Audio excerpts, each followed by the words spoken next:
What's going on, everybody? This is Dr. Schilling from Secoya Health. I was dared to do that, so Ella, you've been appeased as your request there. Tonight we're going to talk about an oil change, and obviously you saw the tagline. If you do it for your car, you probably don't think you need it for yourself, but an oil change is really important. So we're going to talk about some basic concepts about oils. A lot of them are misunderstood, so we want to sort of dispel some things because there are a lot of bad oils out there, and there are some good ones you can focus on. So when you think about the bad oils, think about canolas and soybean oils and peanut oils and stuff like that that are really highly processed, that are used in fryers and things like that. Those are absolutely going to be rancid no matter where you come from, and they're probably genetically modified as well. So you don't ever want to put that in your body, and you definitely don't want to put your food in that either. Don't cook with it, things like that. If you're going to cook with something, use a refined for medium heat like extra virgin coconut oil. That's a really good one. You don't want to really cook the daylights out of your food anyway because it's going to kill off all the beneficial enzymes. So stay at medium heat if you can. But focus on some good oils like coconut oil, extra virgin olive oil, extra virgin olive oil, extra virgin coconut oil.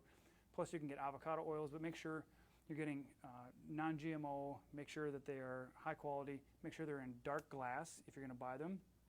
Stay away from plastics because oils and plastics mix chemicals really well, really easily. Which means the toxins from the plastic are going to leach into your body because they're going to go into the oil and into your body. So those are three main ones. You can find, just Google healthy oils versus bad oils. You're going to find lists on Google or Yahoo or Bing or whatever you want to test. But the information's out there, but you will need to start becoming educated as far as how it's affecting you. So first of all, every cell in your body has a membrane. It's like a little grape, if you will. And you have 50 trillion of them, so it's kind of important. And each one of those grapes has little fatty globules. It's called a bilipid membrane, okay, phospholipid membrane. So basically all the cells are little fat globules that they have little messengers on the outside that let things in, push things out and things like that. But every cell in your body uses fats. So you want to put good ones in, otherwise you're going to have pretty crappy cells. And if you have crappy cells, you have crappy life. Pretty much is how you want to look at it. So when you think about where you're getting exposed to these, a lot of them are coming in processed foods, and a lot of them are homogenized, hydrogenated oils they're vegetable oils. So a lot of them are soybean and canola and things like that are coming in. Even some of our favorite co-ops around here, all of their products that they make have canola oil in them. And it's like, I don't understand like obviously the reason they do it is because it's cheap. And they can sell it, and most people like yourselves or people you know are not thinking about it. So make sure when you buy something you look at the oil, because if it's a vegetable oil, it's probably been sitting in a plastic jug in a warehouse for, I don't know, 3-4 years before it ever gets to the restaurant or the store where you are buying something from that's making it. So it's really important to understand dark glass. So here's another step. Keep it away from heat. So keep it away from your stove. Keep it away from a lot of light. So light and heat and oxygen are going to oxidize. That's why I would encourage you to never use the oil that is at a restaurant, because usually they have those little pour spouts, which means it's exposed to oxygen all day long. And all they do is, if you're lucky, they might cap it off at the end of the day and take the pour spout out, but most of the time they just put it on a tray and put it somewhere, which means that oil that is at the restaurant is basically just going to be atrocious for your body. As we talked about, it is what fuels your body. Now, 60% of your brain is fat, and that fat often comes from oils that you bring in, your body then uses and packages it and puts it out where it needs it, right? Oils are really important for your skin, okay? People who burn really easy have really poor utilization of oils in their body, because part of what protects you from the sun is not just your liver's ability to detoxify, but also your lipids, your fats that you're able to oil your skin with to keep it from getting burnt so easily. Okay, so keep that in mind. So for those of you coming up, we're in March now, April's coming. By the time May hits here, people are probably going bananas and wanting to lay out any chance they can get to try and get some color, because Minnesotans, you know, I got a white shirt on. You probably can't tell the difference between my white shirt and my face. Anyway, you want to get some color because it feels good and you look better and you just feel better about life. So make sure you have healthy oils. It's not just enough to get that extra virgin coconut oil and olive oil and then the coconut oil and stuff avocado oil, excuse me. It's really important that you're able to digest it, okay? So when you don't have a gallbladder, like probably 50+% of the women in the United States, because once you become, it's called the 4 Fs, fat, fertile, 40, and flatulent, okay? It's a great acronym to remember, the 4 Fs. But oftentimes people, and especially with the estrogen toxicity in our environment, with all the beauty products we put on and all the chemicals we're experiencing from our food, water, and air, those estrogens are really compromising to the gallbladder. So the gallbladder just becomes diseased, and then it stops working, and they're like, oh, that doesn't work for you? Don't worry, we'll cut that out, which is not a good idea, just a word to the wise. If it's not working, don't cut it out, because that doesn't make any sense. If it's diseased and gangrenous and it's going to explode inside your body, well, you might want to get it cut out. But before you get there, use something like bilivin. Okay, bilivin is a great tool. It's most useful part of it's the artichoke portion. Okay, what that's going to do is that's going to stimulate the bile production in your liver and keep healthy bile coming into your gallbladder. So think of this analogy. Your liver is like a fried chicken stand. It's more effective than that, but think of it, all the garbage goes there, right? Now, your gallbladder is the dumpster outside the fried chicken stand. Okay, so all the garbage that comes out of the fried chicken stand is going into that dumpster. So if you're putting out good bile, let's say you have a co-op, let's say you have a People's Organic restaurant instead of a fried chicken stand, you're putting good stuff out of your liver, you're going to have good stuff in your gallbladder.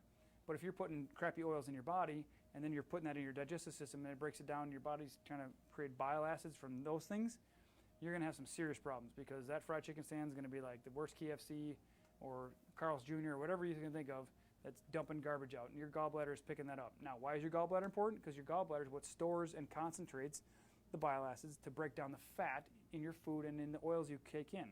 If you can't break down those oils and those fats, you can't utilize them in your gut. The bacteria in your gut can't eat them and then poop out good stuff that you use to moisturize your skin, keep your body healthy, and help your brain heal, or any one of your cells repair. So having a healthy liver and gallbladder are super important. Liver is really helped by herbs like liver ND with turmeric and milk thistle. You can do coffee enemas to help your liver clean that out. You can do gallbladder flushes. So we have instructions on all these if you need them. Just let us know. We'll send them to you. But it's really important to understand. The only oils I use are plant-based with one exception. Okay, so if you need help with your skin, like borage oil is a really great thing. So borage and flaxseed is really helpful. And then you have the plant-based oils of primrose and flaxseed oil, pumpkin, things like that. This is what we make for ours. Okay, it's a plant-based oil, and I'll get to that why that's important in another one. The only one we do is it's called a pro-resolving mediator. Okay, so this really works at enhancing the oils you take in because it helps your body reduce inflammation faster. Now, we all need inflammation in our body, so you need a good mixture of omega-3s, 6s, and 9s. And people usually only hear about omega-3s and 6s because you got the anti-inflammatory and the pro-inflammatory. So omega-6 is a pro-inflammatory and omega-3 is an anti-inflammatory. So when you think about anti-inflammatories, you want to damp down the fire. You don't want to add it on. So when you go get a bag of corn chips, you're basically throwing a lot of omega-6s down your hatch, and you're going to increase your inflammation. So you're going to need something to bring that down, okay? And plants do really good at that because they feed your gut bugs. But also just understand that if you have an inflammatory condition, things like highly refined oils and corn and things like that that are processed is not going to be beneficial for calming down your immune system. Plant-based oils don't go through the rigors of fish oils. Fish oils have to be cleaned, they have to be deodorized, and they have to be tested for heavy metals and things like that. That's a lot of time out of the fish, a lot of exposure to light and air, and it's a lot of chance for that oil to become oxidized or damaged. So by the time you put it in your body and it hits 98.6 degrees or more, it's probably going to be rancid, which is why we try to stay away from fish oils as much as possible. Now, we extract one portion of a fish oil, which is the pro-resolving mediator, which is what we have in this product, which is Inflam Resolve. Okay, and that's going to enhance dramatically the effect of the oil. It's going to bring down your inflammation faster. So I use these in conjunction because I want to be able to optimize my function. But I also use bilivin, right, in order to optimize my utilization of that amount of oil that I'm taking in. And that can be food, that can be stuff like that. So everything comes into your body needs to be utilized. So you want to break it down in a healthy manner using things like this, but you also want to have the amount of oil coming into your body actually used. Okay? So just kind of recap, your skin's 60% fat, you need good oils for that. Okay? Your skin needs to be lubricated to avoid burning and have healthy skin to make sure your skin doesn't fall apart. It's really important. Most of us have some type of vanity, and we're concerned about looking good and feeling good and stuff like that, so skin's an important one. Digestion. Hope had a question about how we feel about sunscreen. Okay, sunscreen. So, yeah. Basically, sunscreen is only effective for a certain period of time, a very short period of time, but it's also going to cover up your skin and your pores, and a lot of them are very toxic. Now, there are good ones out there, don't get me wrong. The Environmental Working Group is a great app. If you get the EWG app off the App Store or something like that, that's really helpful. I hope we talked about that earlier. as far as getting, be able to scan the barcodes. But ultimately, your skin should be able to handle sun. So everybody's afraid of the sun. Okay, the sun does not cause cancer. Your inability to detoxify your body is what causes that issue, because you get too many free radicals in your body. But again, it goes deeper than that, because all cancer starts in the brain and shows up in the body because of the conflict you haven't resolved. Just as a word of caution, don't think that sun exposure is going to give you cancer, because not everybody's going to get it, and everybody's affecting their skin differently, right? So that's a whole rabbit hole. I'm sure we've done talks about that before, but definitely, if you can avoid sunscreens, do that. If you're going to be out in the sun for a prolonged period of time, it may be wise to investigate one that's safe and healthy. Use the EWG app. We use the Beauty Counter brand because my wife is a rep for that, and it's fantastic stuff, but we use that because it's very helpful and very safe. So that's a great point. Hope I appreciate you bringing that up. Your digestion has to be strong. Okay, if you can't feed healthy oils to your gut bugs can't eat that, chomp chomp like Pac-Man, then poop stuff out that your body uses. It's a symbiotic relationship. We need to have those bugs in there being healthy and fed well, so that they can feed us well, if you will. It's a relationship. We work together. Now, basically, you want to spend at a minimum of 90 days avoiding all hydrogenated processed oils. That's the start of an oil change. Some people have consumed them for enough decades, and they don't replace them with good ones, that they have to spend 12 to 18 months doing an oil change, about avoiding the canolas and the soybeans and the peanuts and all those oils, and then change them over for the extra virgin olive oil and coconut and things like that. If you get burping after you eat, if you get loose stools, floating stools, stuff like that, if you have problems with dry skin, you are not utilizing your fats very well, and you would be very well served by using something like a plant-based oil and some type of tool to help you process that, so that you can actually get access to it. Because many of us are walking around with gallbladder and liver challenges, which then dump garbage into your gut. And if your gut can't process the fats, then you're not going to benefit from them, which means your brain's not going to be healthy, your skin's not going to be healthy, and every cell in your body is going to be repairing itself, or trying to, put a square peg in a round hole. Like, it tries to heal the membrane, but it's putting this garbage oil in there and this garbage fat, and it's like, it just basically is this fragmented cell. And then ultimately it ages you, because if you can't deflect the sun with the oils on your skin, and you can't detoxify and help lubricate your skin and your brain, you're basically aging faster than you need to be. So basic points are: use good oils, extra virgins, cook with modified for medium heat coconut oil, avoid anything in the restaurant, okay? Pretty much don't touch it. Make sure it's dark glass bottle that you buy it. Keep it away from heat, keep it away from light, and do not leave the top off for very long, okay?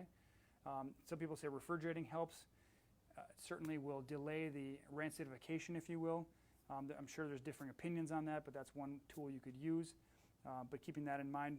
But remember, this is all your health, right? If you don't get good fats in, you got dry, unhealthy skin, your brain's not going to work really well, and you can't repair very well. Okay, so this is just some helpful information. So spend the next 90 days of choosing to not eat, instead of saying, I can't have that. You say, I choose not to eat the oils in the stores, okay? Choose to read the labels and see what kind of oils are in your products. Even if it says organic canola oil. I've heard some, I believe Dr. Marshall from Premier Research Labs used to say, change the canola for canola, okay? Because it's really a con. It's really just this farce that they think, oh, this is the greatest thing since chipped ice or sliced bread, best thing ever. It's super cheap, it's effective, and blah, blah, blah. It's really not good for you. So nothing against our canola farmers, or our corn farmers and things like that, but it's really, it's not the bee's knees, shall we say, like they say in England. Okay, so I hope this has been beneficial. Just some general brief ideas to help you understand what fats are, where they're coming from, the types you want to get, the types you want to avoid, how to properly digest them, and which ones to prioritize, okay? Again, if you need information about coffee enemas, liver gallbladder flushes, oil changes, HCl detoxes, guides on that stuff, just let us know. We'll email it to you, and we'll be happy to provide that information for you. Otherwise, we'll sign off for this week, and we'll look forward to providing you more value next week for the Wednesday Wellness Minutes. Take care, everybody.